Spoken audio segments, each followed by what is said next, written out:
Во время разработки крупных игр постоянно отсеиваются какие-то интересные сюжеты, идеи, концепты или геймплейные механики. Это абсолютно нормально. В контексте Warcraft это интересно тем, что будь бы реализованы некоторые безумные идеи, сегодняшний Азерот мог бы выглядеть совершенно иначе. В этом ролике я хочу рассказать о интересностях, связанных с созданием стратегии по Warcraft и самого World of Warcraft. И начнем мы с того, что первая стратегия по Warcraft, которая положила начало известной игровселенной, создавалась очень сумбурно. Это выражалось в хаосе, неразберихе и лишь общем понимании того, что должно получиться на выходе. Об этом мы узнаем из нескольких интервью с разработчиками. До определенного момента Патрик Уэйт был единственным разработчиком, который работал над созданием Warcraft. Не потому, что компании было жалко кадров, а потому что свободных людей не было. Многие его коллеги работали параллельно сразу над несколькими проектами, и у них не было ресурсов, чтобы ему помочь. Пока ему нужно было решить множество проблем, первый художник Warcraft Стью Роуз начал работать над дизайн-документом и общим видением того, какой игра должна стать в итоге. И этот процесс тоже не был лишен сумбурности. Он взял общие идеи руководства и начал их дорабатывать. Вот мы все привыкли к таким громким названиям, как Штормград, Лордерон и так далее. А что стояло за этими именами? Ну, практически рандом. Стью Роуз тыкал пальцем в небо и говорил: назову-ка я это место Штормградом. По совместительству он же нарисовал Лордерон. Да, Восточное Королевство еще много раз изменят свои очертания, но это была сама база, от которой уже можно было отталкиваться в дальнейшем. Так как внутри компании царила своеобразная сумбурность, а идеи предлагались и сменялись со стремительной скоростью, по словам Патрика, буквально стало крайне трудным задокументировать то, кто и что придумал, разработал и внедрил Warcraft. И отчасти из-за этого на титрах коробки первому Warcraft они решили просто указать «Разработка игры Blizzard Entertainment». Хорошо, идей было море. Но какие идеи были самыми безумными? Давайте начнем с зданий. Вот есть казармы, где производятся войска, ратуши, где появляются рабочие и так далее. Но планировался ряд других зданий. К примеру, каменный зал, который нужен был для построек зданий и фарма камня. А камень, помимо золота и древесины, должен был стать еще одним, третьим ресурсом. Вдобавок, должен был иметься трактир дворфов, который повышал бы производство камня. Но разработчики посчитали, что третий ресурс это уже слишком, поэтому от него отказались. А смысл здания просто пропал сам по себе. По праву, самым странным зданием был пивной дом. Он не совсем понятным мне образом должен был повышать скорость создания юнитов и добычи золота. Но, вероятно, эта идея сама по себе была придумана в пивном доме. Правда, не в Азероте. Но не менее интересно поговорить о игровых расах. Сначала в стратегиях была только Орда и Альянс, а позже к ним добавились ночные эльфы и нежить. И это уж не говоря про расы, состоящие внутри Альянса или Орды, вроде троллей или дворфов. В ранних версиях игры, по словам все того же Патрика Уэйта, в той или иной степени могли появиться несколько NPC, не очень привычных для вселенной рас. Ну, допустим, Человека-ящеры. Но были и более привычные расы, например, хоб-гоблины, которые представляли себе таких себе прокачанных, опытных, фэнтезийных гоблинов. Еще в игру могли попасть полурослики, так что у нас могли бы быть не только дворфы и гномы, а и еще одна подобная раса. Я предположу, что эти концепты появились благодаря ДНД. В целом, в разных интервью разработчики неоднократно упоминали, что играли в ДНД и даже им вдохновлялись для создания классов или других элементов игры. Хоб-гоблины, полурослики и человека-ящеры являлись частью ДНД, поэтому, думаю, разработчики подсматривали эти идеи и пытались их сделать на манер Варкрафта. Но с первым Варкрафтом все ясно. Игра только создавалась, и что будет в итоге, было не совсем ясно. Интереснее взглянуть на третий Варкрафт. Тогда уже очертания вселенной сформировались, но интересных идей меньше не становилось. Самый интересный концепт касался расы драконов. Давайте начнем с того, что драконы в целом сыграли не последнюю роль в кампаниях Второй войны. Именно они помогли Орде топить корабли Альянса, что позволило им существенно продвинуться вглубь территории людей. Именно они стали неожиданным сюрпризом для войск, которые не ожидали столкнуться со столь грозным противником. Орки насильно и подло использовали мощь драконов и Алекстразу в своих грязных целях, несмотря на то, что сами драконы должны были защищать Азерот. А незадолго до релиза третьего Варкрафта выходит роман «День дракона», где раскрывается освобождение Алекстраза из плена орков. Видимо, в третьем Варкрафте разработчики хотели бы переосмыслить эту расу. Играться она должна была тоже своеобразно. Вместо рабочих и войск был бы только один юнит. Он должен был прокачиваться и становиться сильнее. Скорее всего, на фарме крипов. Можно сказать, что это был бы как один единственный герой на всю игру, только мощнее и с возможностью летать. Но от идеи отказались. Склонен считать, что скорее к счастью, нежели к сожалению. Давайте напрямую, даже сейчас баланс игры нельзя назвать идеальным. Что было бы, если бы появилась раса, которая по геймплею существенно бы отличалась от всех остальных?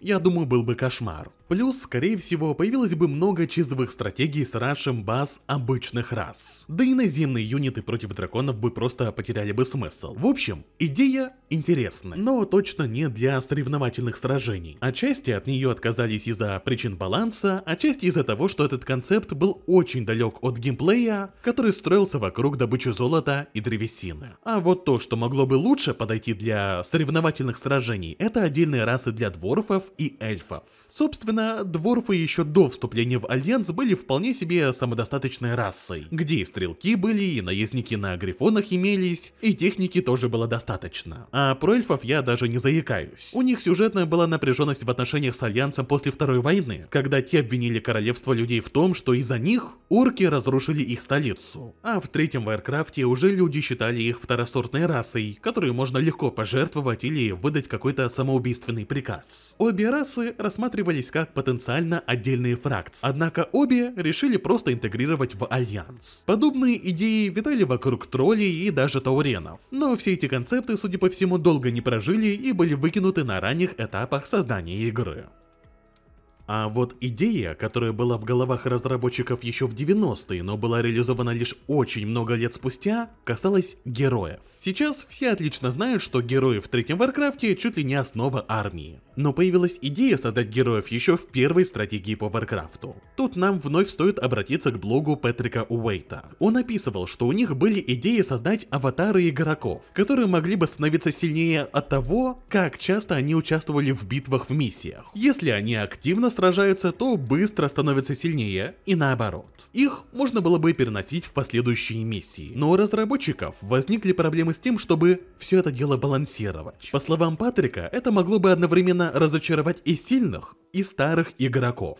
Если сильный игрок быстро раскачает аватара, то следующая миссия покажется ему легкой и скучной. А слабый игрок вкачает аватара столь плохо, что последующие миссии будут почти непроходимыми. Частично похожую идею реализовала другая стратегия – Warwind. По завершению миссии игрок может стать на особый эвакуационный круг и перенести нескольких прокачанных, сильных или полезных юнитов на следующую миссию. Более привычные герои, как в третьем Варкрафте, тоже планировались, они должны были иметь свои уникальные способности, но от идеи отказались из-за проблем со временем. Впрочем, даже в третьем Варкрафте важность героев существенно менялась. Если в текущей версии игры герой это важная часть армии, но не всегда впрямь супер решающая, то на ранних этапах разработки вся игра строилась вокруг них. Игра имела камеру, закрепленную за героем, строить здания было нельзя, а лишь довольствоваться теми юнитами, которые уже были получены или наняты. Забавно, что понятие героев должно было перекочевать и в World of Warcraft. На ранних этапах World of Warcraft классы должны были работать чуточку иначе.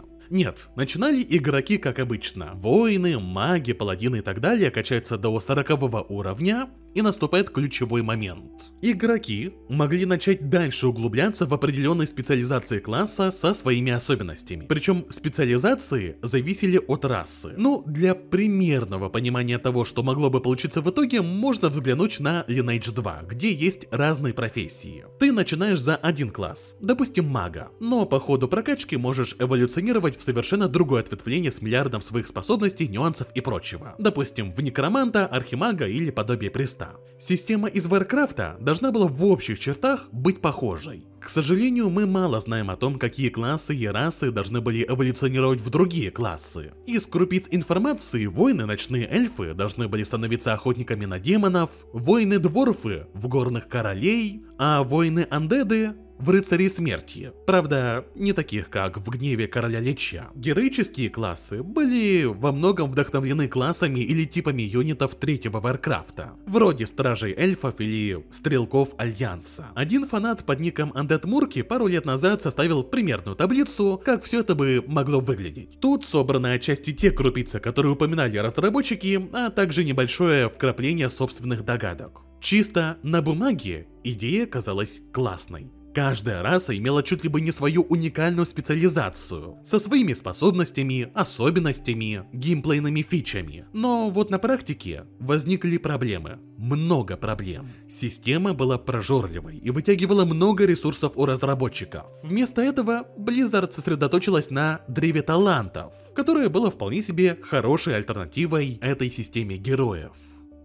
Некоторые сюжетные линии во время разработки тоже были изменены, но сначала контекст. Королевство Альтерак — это синоним предательства от мира Варкрафта. Полным ходом идет Вторая война. Орки с юго-восточных королевств стремительно продвигаются на север. Одно поселение за другим охватывает пламя, а безжалостные орки не щадят никого. Орда намеревалась прорваться на север и взять под свой контроль Лордерон. Но на пути к Лордерону находится королевство в зимних горах Альтерака. Местный король, посчитав, что Альянс ему и даром не сдался, предложил Орде сделку. Они смогут беспрепятственно пройти по землям на север к Лордерону, а взамен они не станут трогать ни его людей. Король и до этой ситуации был скептиком по отношению к Альянсу. К сожалению для короля, орки вскоре были разгромлены, а предательство было раскрыто. Но короля не стали казнить. Решение, что делать с королевством дальше, затянулось. Но в конечном итоге королевство было разорено и уничтожено. В промежутке старый король еще и умудрился снова предать Альянс и передать оркам один важный артефакт. Но об этом как-нибудь в другой раз. Есть предположение, что королевство должно было играть большую роль в сюжете, чем сейчас. В третьем Варкрафте бывшую знать Альтерака мы встречали как минорных мобов, а в World of Warcraft мы встречаем лишь руины королевства и очень скромную враждебную фракцию — Синдикат, из все той же бывшей знати королевства, которую лишили земель и владений. В отмененной игре Warcraft Adventures мы узнали, что Блэкмор, человек, который был командующим лагерем, куда были сосланы орки, взятые в плен после Второй войны, сам имел крепкие связи с этим королевством. Блэкмор сильно повлиял на Трала, так как именно он насильно с самого детства растил его как эдакого гладиатора на потеху публики. Например, в игре в контексте крепости Блэкмора фигурировало знамя с черным соколом. У Альтерака практически такой же герб. Этот же герб использовался на одном концепт-арте игры. Позади Блэкмора было знамя его королевства, а также армия его народа.